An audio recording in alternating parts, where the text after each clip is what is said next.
Assalamualaikum warahmatullahi wabarakatuh. Teman-teman semuanya yang saya hormati, mudah-mudahan hari ini dalam keadaan sehat walafiat.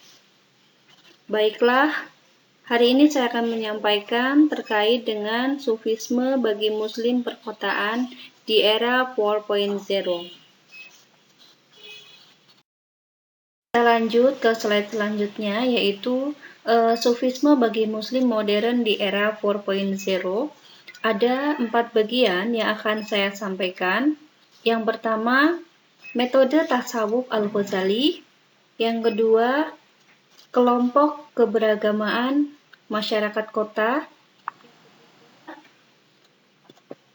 Potret corak keragaman masyarakat kota. Yang keempat, spiritualitas muslim perkotaan. Baik, untuk yang pertama, yaitu metode tasawuf Al-Ghazali. Sebelum ke 7 metode yang ada di dalam slide ini, sedikit saya menambahkan tentang apa sih itu tasawuf. Tasawuf merupakan sebuah disiplin ilmu yang dipandang lebih banyak berbicara tentang persoalan-persoalan batin, kondisi-kondisi rohani, dan hal-hal lain yang bersifat esoteris. Pada konteks tasawuf, kehadiran tasawuf ini memberikan makna yang mendalam pada kesadaran seorang hamba ketika ia menjalankan keyakinan dan praktek ibadah kepada Allah Subhanahu wa Ta'ala. Dengan tasawuf, ketaatan dan pelaksanaan ibadah tidak hanya sekedar sebuah kewajiban yang memberatkan atau sekedar kewajiban yang hanya hampa tanpa ada kesadaran dan penghayatan. Nah, beranjak ke pemikiran tasawuf Al-Ghazali yang di sini disebutkan ada 7 metodenya. Kita mulai dari yang pertama, yaitu taubat. Imam Al-Ghazali memaknai taubat sebagai salah satu bentuk pengakuan atau penyesalan seorang hamba atas segala dosa yang pernah ia perbuat, dan dia akan meninggalkan dosa tersebut serta dosa-dosa yang sederajat dengan itu dengan cara mengaku Allah Subhanahu wa Ta'ala serta takut terhadap murka yang akan diberikan oleh Allah ketika kita lalai. Diwajibkan seseorang untuk bertaubat agar kita taat dan juga amal ibadah kita diterima oleh Allah. Kemudian yang kedua, sabar. Imam Al-Ghazali menjelaskan bahwa jenis kesabaran yang dibutuhkan di dalam melaksanakan amal-amal sholih. Ia mengatakan bahwa orang yang taat membutuhkan kesabaran dalam ketaatannya. Yang pertama, sebelum melaksanakan amal, yaitu memperbaiki niat, ikhlas, menahan diri dari riya, dan faktor-faktor lain yang bisa merusak amal. Yang kedua, pada saat beramal, yakni tidak melupakan Allah pada saat menunaikan amal tersebut. Tidak bermalas-malasan dalam merealisasikan adab, sunnah, dan ketentuannya sampai selesai.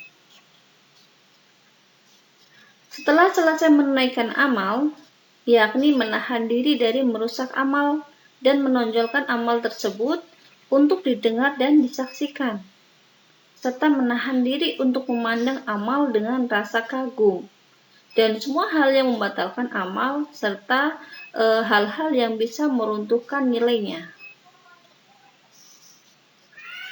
Kemudian yang ketiga, fakir. Menurut Imam Al-Ghazali, makom fakir itu merupakan sikap Nabi Muhammad SAW. Karena pada saat itu, Nabi memang seorang yang fakir. Nabi tidak punya apa-apa. dan dia hanya butuh untuk taqarrub ilallah. Kemudian disebutkan di sini bahwa fakir itu sangat diperlukan oleh seorang sufi dalam mencapai ma'rifatullah.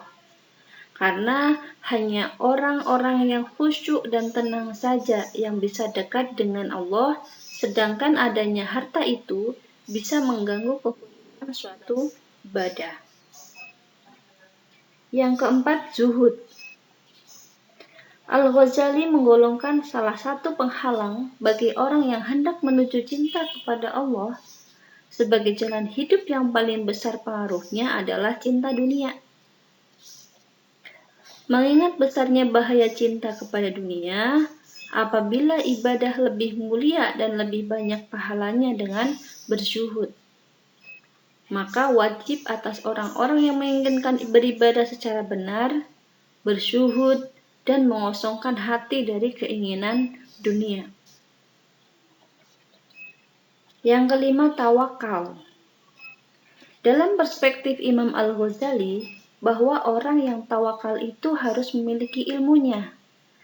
Tawakal tanpa ilmu, maka tawakal yang dipahami mungkin bisa keliru.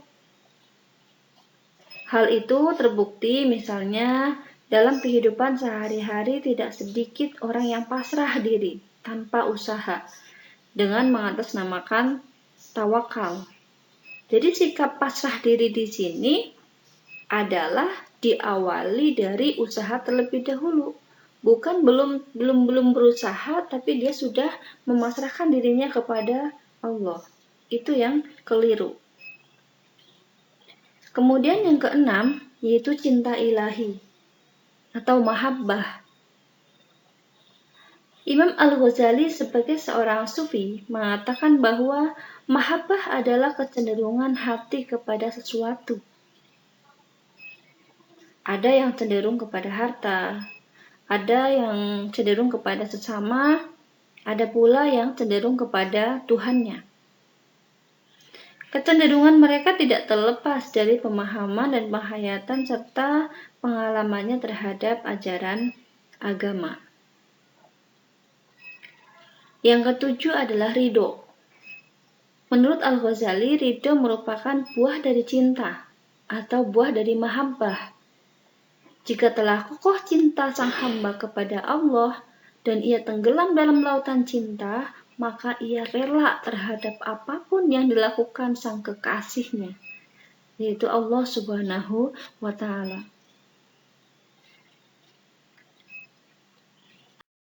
Selanjutnya ada 3 kelompok keberagamaan masyarakat di kota. Yang pertama adalah kelompok yang menolak segala bentuk yang diklaim tidak islami. Kelompok ini banyak terpusat di masjid-masjid kampus, lembaga-lembaga kemahasiswaan yang militan, dan ormas Islam tertentu yang mengakomodasi visi, misi, dan aktivitas mereka. Untuk kelompok yang kedua, yaitu kelompok masyarakat yang menerima baik secara terpaksa maupun mengikuti terhadap segala pola hidup dan kebudayaan kota.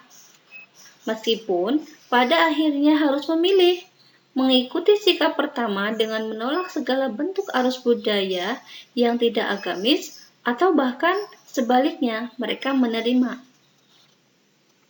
Kemudian kelompok yang ketiga yaitu mereka yang menerima dan mengikuti setiap arus budaya yang datang dan menganggap bahwa itu adalah bagian dari kehidupan kota.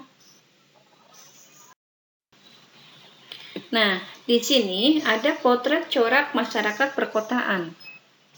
Yang pertama individualistik, yang kedua materialistik, yang ketiga hedonis, dan yang keempat mengedepankan rasio. Kita menuju yang pertama, yaitu individualistik. Mereka tidak saling kenal antar satu dengan yang lainnya di lingkungan. Kurangnya hubungan kekerabatan antar warga dalam satu lingkungan.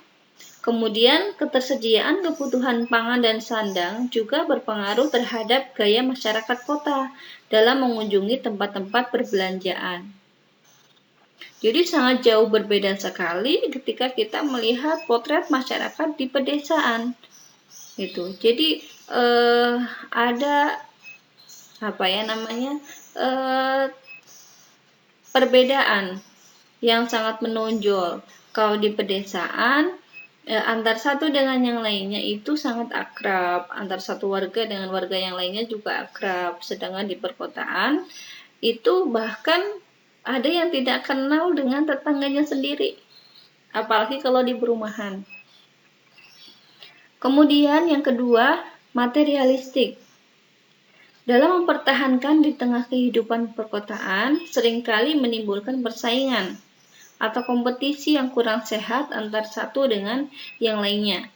Jadi, bijikan bagi masyarakat-masyarakat di kota itu karena gaya hidupnya semakin tinggi, mereka semakin membutuhkan biaya banyak untuk hidup, sehingga antar orang dengan orang yang lainnya itu kadang saingan. Sehingga dalam persaingan itu kadang menyebabkan yang halal menjadi haram, ya, yang haram menjadi halal. Jadi ada semacam menghalalkan segala cara, yang penting saya mendapatkan uang untuk kebutuhan saya. Jadi persaingan di kota itu lebih heboh, lebih drastis, lebih kompetitif dibandingkan kehidupan di pedesaan. Untuk yang ketiga, hedonis. Masyarakat perkotaan itu lebih dekat dengan tempat-tempat hiburan, perbelanjaan, sehingga mereka itu lebih mudah menghabiskan waktunya untuk bersenang-senang. Yang terakhir yaitu mengedepankan rasio. Jadi, karena yang diutamakan itu adalah profit atau keuntungan dan sesuatu yang bisa masuk akal terhadap akal mereka. Jadi kadang sesuatu yang memang di luar dugaan mereka, yang di luar akal sehat mereka, mereka tidak percaya itu. Jadi misalnya, kenapa kita bisa hidup bahagia? Oh ya, karena kita bahagia karena bisa mencukupi kebutuhan hidup kita sehari-hari, sehingga kita akan merasa bahagia, hidup kita terpenuhi, gitu. Jadi sesuatu yang logis itu lebih didepankan daripada sesuatu yang itu bersumber dari batin. Selanjutnya yaitu spiritualitas Muslim perkotaan. Melihat kondisi corak kehidupan masyarakat kota akan menjadikan kondisi ini tidak seimbang apabila tidak dibarengi dengan spiritualitas agama yang baik. Menurut Al-Ghazali, ada metode tasawuf yang bisa dikembangkan di masyarakat kota, yaitu menerapkan metode zuhud dan fakir untuk mengimbangi corak hedonis dan materialistik. Zuhud mengedepankan kesederhanaan, kepentingan akhirat daripada dunia. Dengan berzuhud, masyarakat muslim perkotaan bisa meredamkan nafsu hedonisnya dan bisa menggunakan hartanya untuk hal-hal yang bermanfaat, misalnya dengan memperbanyak sedekah. Yang terakhir yaitu spiritualitas muslim perkotaan. Lanjutan dari yang tadi, bahwa perkembangan teknologi yang semakin canggih sehingga mendorong manusia untuk berpikir secara empirik dan rasional, akan tetapi teknologi itu tidak cukup. Nah, agar teknologi tersebut mempunyai nilai seharusnya, pengguna teknologi itu selain menggunakan rasio, juga menggunakan pendekatan spiritualitas. Dengan kata lain, memaksimalkan daya pikir dengan baik dan memasrahkan segalanya kepada sang pemilik ilmu dan teknologi, yaitu Allah Subhanahu wa Ta'ala. Selain itu, perkembangan teknologi membawa manusia menjadi individualistik, di mana mereka sudah tidak peduli lagi dengan lingkungan, dengan kondisi lingkungan sekitar. Interaksi sosial secara langsung itu sudah menurun drastis. Nah, melihat kondisi tersebut, Manusia membutuhkan batas, yaitu sabar. Sabar dalam hal ini dimaksudkan agar masyarakat Muslim bisa menahan hawa nafsunya untuk penggunaan teknologi tersebut. Masyarakat harus lebih bijak dalam penggunaannya agar tidak berlebihan dan tidak mengganggu interaksi sosial secara langsung di masyarakat. Nah, apabila zuhud, kemudian tadi tawakal, sabar, dan beberapa metode lain dalam tasawuf itu dilakukan oleh masyarakat perkotaan, maka itu bisa akan merubah kondisi masyarakat perkotaan dengan corak yang hedonis, materialis, individual, itu akan menjadi lebih indah, lebih harmoni. Yang tadinya individualis akan menjadi ya guyub rukun bersama hidupnya. Yang tadinya hedonis itu ya apa-apa untuk senang-senang dan sebagainya, dia lebih tertata dalam kehidupannya.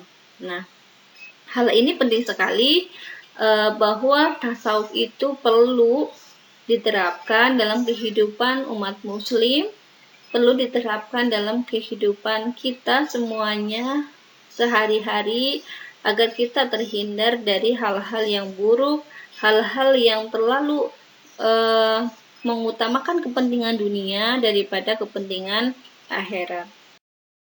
Kesimpulannya, bahwa corak kehidupan masyarakat yang individualistik, materialis, hedonis, dan mengedepankan rasio dapat diredam dengan mengintegrasikan nilai zuhud, tawakal, dan sabar. Penerapan nilai sufisme tersebut sangat penting untuk diterapkan di tengah kehidupan yang semakin modern dan perkembangan teknologi yang semakin canggih. Terima kasih. Demikian presentasi terkait dengan sufisme. Semoga bermanfaat untuk kita semuanya. Wassalamualaikum warahmatullahi wabarakatuh.